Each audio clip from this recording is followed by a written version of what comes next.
Hello YouTube, this is Michael B. the Game Genie, and this is a video response to the Vintage Gamers 500 subscriber contest.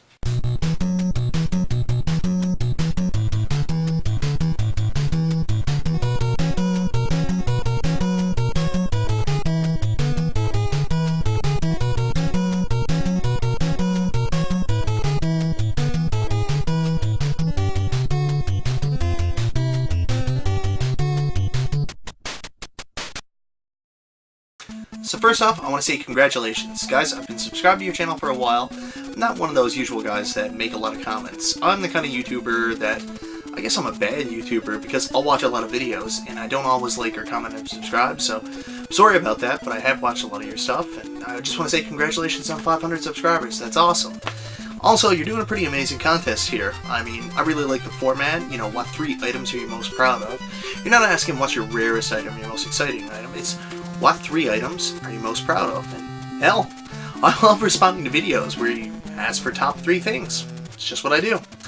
So, before actually shooting this video, I actually watched Mr. Mailbag's response as well, and I really like what he said there. I'm kind of in the same position. I'm not trying to be arrogant, but I have a lot of really cool things here. But to me, it's not always about the most rare item, because it's really cool to find like a rare item for a good price and to have a rare or valuable item in your collection. I mean, like, I have Action 52 on the Genesis.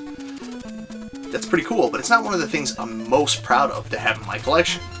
Actually, the 3 things I'm most proud to have in my collection actually comes with a really good story. You see, I'm the kind of collector that is actually a video game hoarder, in the sense that most of the video games I have now, I've had ever since I was a kid. So, pretty much, I've never really gotten rid of anything. All my Super Nintendo games, my N64, my PlayStation, my Virtual Boy, I've had all of that since childhood, so, I mean, that wasn't a huge deal to have that. Like, I have a box Virtual Boy sitting right there behind my camera right now. It's not a huge thing that, like, oh my god, I found a Virtual Boy. I bought a Virtual Boy when it was available, and I still have it, so that's the kind of collector I am. So I got a lot of stuff like that. But there were a couple things that I never had growing up and I really wanted. Take you back to around 1999-2000. I went into a store and I bought a Sega Saturn. Reason was, I already had Shining Force 1 on the Genesis, Shining Force 2 on the Genesis, and Shining Force CD. But what I didn't have was Shining Force 3 on the Sega Saturn. So, you know, I just went out and bought the Saturn for $50 secondhand, came complete in box, and I was like, yeah, I'll pick up a copy of Shining Force 3. The only problem was, it wasn't one of the easiest games to find. That's when I truly discovered how hard it was to find games when they were no longer readily available or off their first print. So at that time, there were 3 things that I absolutely had to have.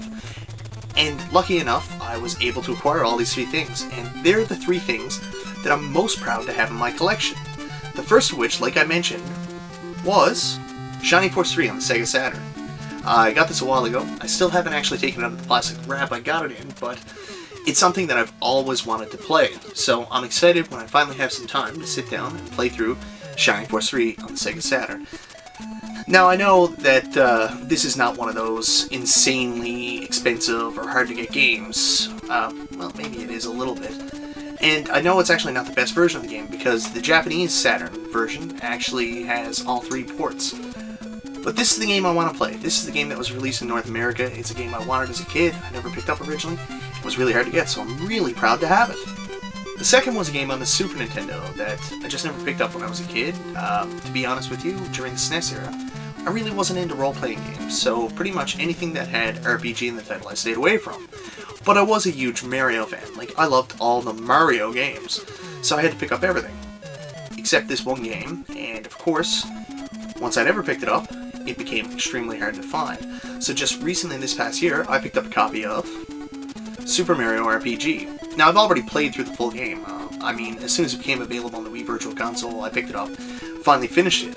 But I never had a physical copy, and I was lucky enough, I finally got my physical copy this year. So that's the second item I'm proudest of to have in my collection, is my Super Mario RPG. Last but not least was something that I thought would be something that would just make things in life easier. You see, I was one of those Nintendo guys that loved my system, but I had a lot of games I never finished, one of which was Mega Man 2. But, of course, with the old Nintendo, before I learned the wonders of cleaning my games, couldn't always get my games to work on my system, so a lot of times I would fight with it for hours, couldn't even get the Nintendo to come on. Of course, then I heard about the Nintendo Top Loader, the NES 101, and I really wanted to get one so I could go back and play those old games. And, you know, I thought it would work every single time, which it works really well. I'm really happy with it, but of course the North American NES 101s didn't have the AV out, so I'm not getting the best picture. It's through the RF connector, but I wanted something that worked all the time. So for basically 14 years, I would go to flea markets, stores, everywhere I could, looking for a NES Top Loader. Couldn't find one. It wasn't until this year I actually came across my very first NES Top Loader. I'm very excited to have it. This is the one I actually use to play all the time. What do you mean, this is the one I use to play all the time? Well, you see, this is actually not the first one I bought. This is the one I actually physically use. I have hooked up to my TV. The other one I have is still sealed and brand new in the box. Now, before you say sealed as a shrink wrap, they didn't shrink wrap systems. But everything inside this box, which is in pretty much mint condition, is still in its original wrap, still with its original wrappings, and it is brand new. Instruction booklet, everything. So when I got this, I was like, yes, I've got my NES Top Loader. But then I couldn't bring myself to actually opening it up and using it. I know I'm one of those people, but with this is something I've wanted my entire life, so I'm just excited to have it. And I probably know 2 or 3 other people that actually have one complete in the box. I don't know anybody else who has one new, but I do. So anyways, this is the #1 thing I'm most proud of. My brand new in-box NES 101 Top Loader. Anyways, guys, again, congratulations on 500 subscribers. That's amazing. You guys definitely deserve it. See big things for your channel. Thank you so much for running the contest. It's a really cool contest, really cool concept and idea. And I'm going to be honest with you, I don't enter a lot of contests. It's not because I am above that. It's just because sometimes there's a little harsh feedback for people entering contests. But I can assure everybody, I don't have a copy of Chrono Trigger. I really don't want to pay like $100 for one.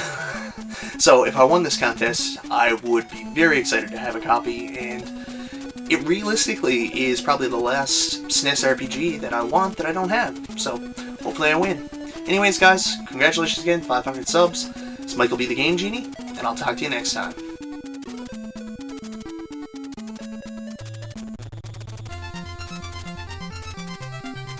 I love Nintendo.